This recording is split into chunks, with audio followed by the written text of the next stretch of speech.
Hello दोस्तों, नमस्कार। गायत्री विद्या मंदिर उच्च माध्यमिक विद्यालय सांचौर ऑनलाइन क्लासेस में आपका स्वागत है। साथ ही हमारा यूट्यूब चैनल सब्सक्राइब करें। आज हम कक्षा 9 सामाजिक विज्ञान का जो अध्याय 3 नाज़ीवाद व हिटलर का उदय। दोस्तों, कल हमने पढ़ा था लोकतंत्र शासन का अंत व तानाशाही शासन की स्थापना। इसमें हमने जो संसद के अंदर महत्वपूर्ण जो कानून बनाए जाते थे उस पर हिटलर का अधिकार संसद की बजाय उन्होंने अध्यादेश लाकर के कानून बनाए। इसके अलावा जनता के नागरिक अधिकारों को अनिश्चित काल के लिए प्रतिबंध कर दिया गया था। इसके अलावा उन्होंने नाज़ियों के हिसाब से पूरे समाज को व्यवस्थित करने के लिए विशेष निगरानी व सुरक्षा दस्ते गठित किए थे। उसको बेहिसाब असंवैधानिक अधिकार दे रखा था कि आप किसी भी बिना कार्रवाई किए भी आप व्यक्ति को गिरफ्तार कर सकते हैं, जेल में डाल सकते हैं या उसको देश से बाहर निकाल सकते हैं। आज हम पढ़ेंगे पुनर्निर्माण। तो देखिए,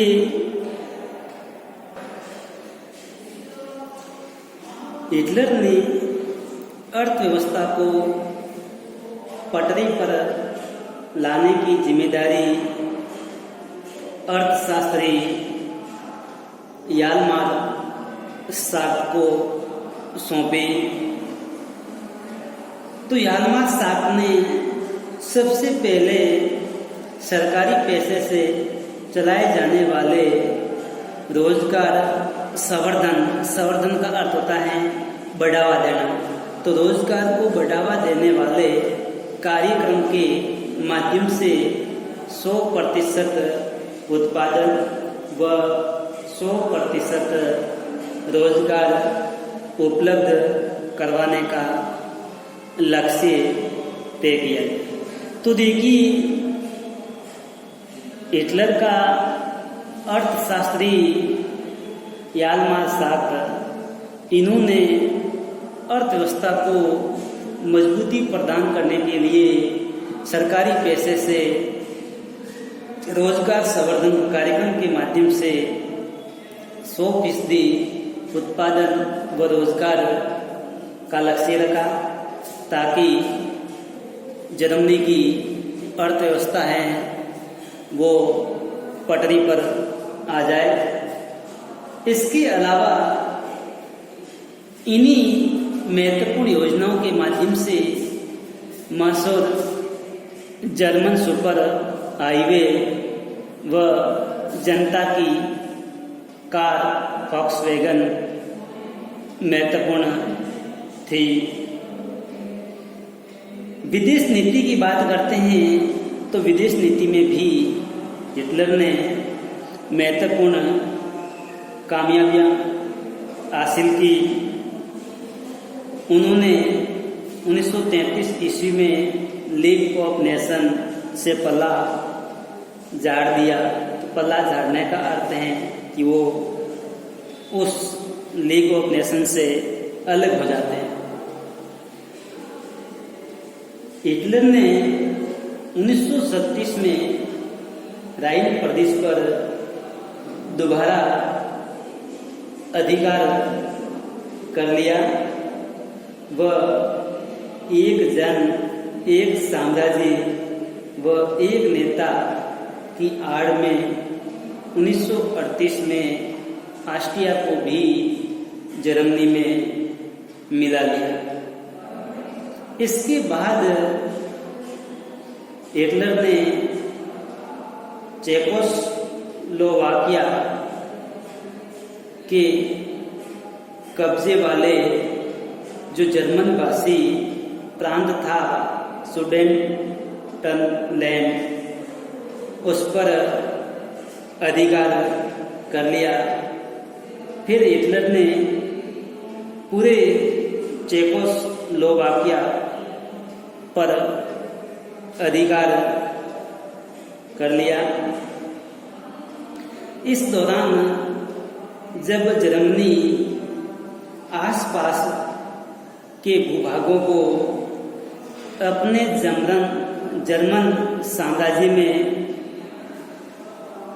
मिलाया जा रहा था, उस दौरान इंग्लैंड का भी खामोश समर्थन मिल रहा था, क्योंकि उस समय इंग्लैंड है वो अपनी अर्थव्यवस्था पर अत्यधिक ध्यान दे रहा था।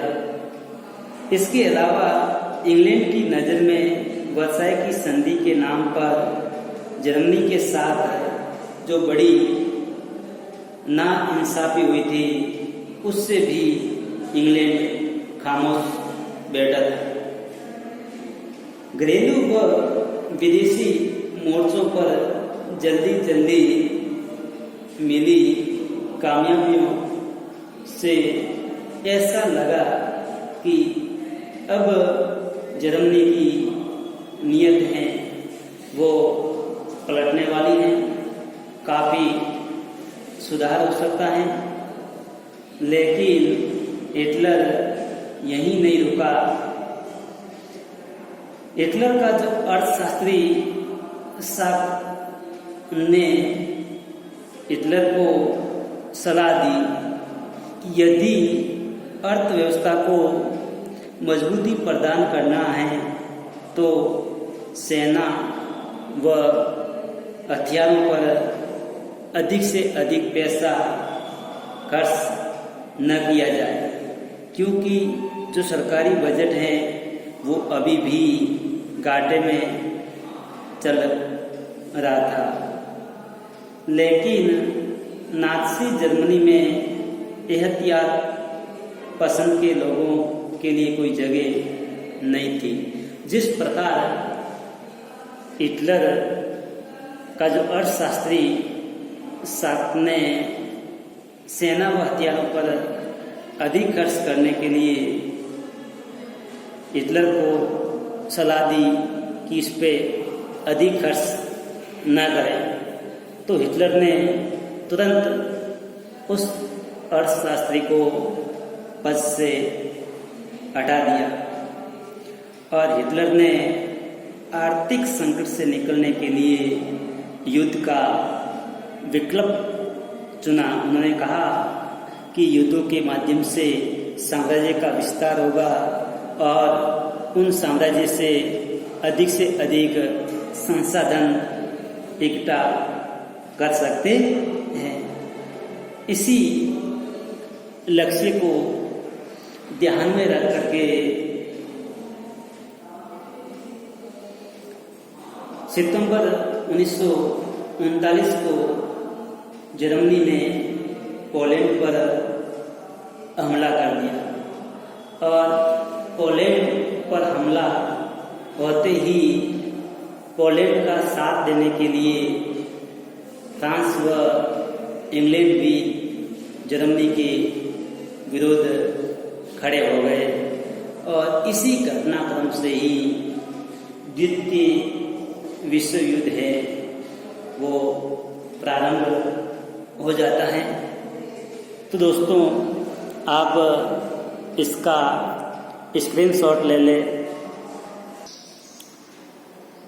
तो देखिए दोस्तों, जब जर्मनी ने पोलैंड पर आक्रमण किया इसी के साथ ही द्वितीय विश्व युद्ध की शुरुआत हो जाती है। तो द्वितीय विश्व युद्ध पर हम संक्षिप्त जानकारी प्राप्त करते हैं कि 1 सितंबर 1939 से 2 सितंबर 1945 तक द्वितीय विश्व युद्ध लड़ा गया, यानी अपन कह सकते हैं 6 वर्ष 1 दिन। तो देखिए इस विश्व युद्ध में मुख्य देश 2 भागों में बंट गए थे। ब्रिटेन, फ्रांस, रूस, अमेरिका, पोलैंड व उनके औपनिवेशिक साम्राज्य, दूरी राष्ट्र जर्मनी, इटली, जापान आदि। तो देखिए जब सितंबर 1940 में जर्मनी ने पोलैंड पर जब आक्रमण किया था, इस आक्रमण की वजह से अपनी सैन्य शक्ति मजबूत करने के लिए जर्मनी ने इटली व जापान के साथ एक त्रिपक्षीय संधि पर हस्ताक्षर किए और शुरुआत के अंदर ये जो त्रिकूट है वो सफलता प्राप्त कर रहा था। अब हिटलर ने अपना पूरा ध्यान पूर्वी यूरोप को जीतने के जो लंबे समय से सपने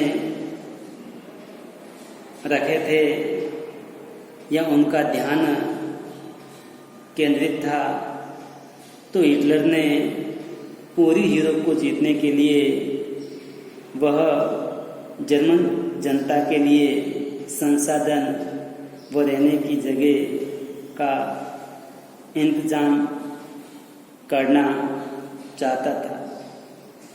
तो देखिए इसी की वजह से हिटलर ने जून 1941 को सोवियत संघ रूस पर हमला किया।